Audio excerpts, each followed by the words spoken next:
Sakykit, kad dabar vienas klausimas pagrindinis. Ką reikia daryti moteriai, kad jinai būtų visada jauna? Kad būtų jauna. Nekreip dėmesio į nieką. Vienas punktas, toliau. Antras punktas. Kuo daugiau sekso pagyvenusiam žmogui. To žinokit, taip, išvalymo organizmai yra staimai. Nesuprantat, atsivalo organizmas. Kiek kartų per savaitę reikia? Pagal galimybės. Taip, kaip kiekvienam, kaip pasakyti lietuvių, kiekvienam pa šitą patį ir pa šitą patį, kaip ten sako. Nekyla noras, kada su radžiuku sugriešit?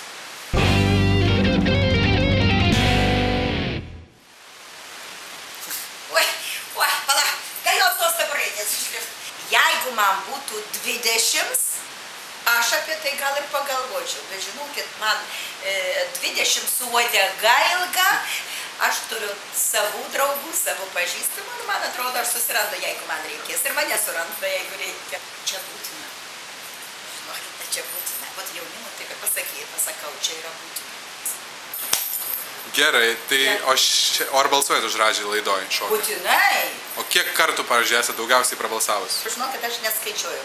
Aš iš moterų tų, kurie neskaičiuoja nieko. Labai neblogos pirštinės. Labai, žinokit, žiedai nuostabus. Kiek jūs turit porų batų, gal suskaičiavus?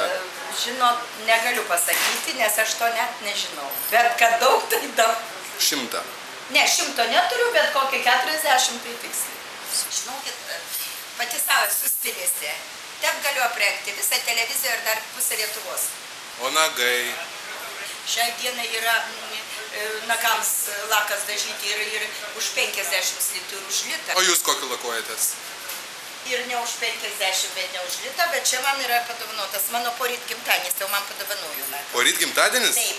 O, tai sveikinu su artėjančio. Daug kur dovanos sveikina. Girdėjau aš sveikinimus visą savaitę girdžiu. Ar audringai švęsit gimtadienį?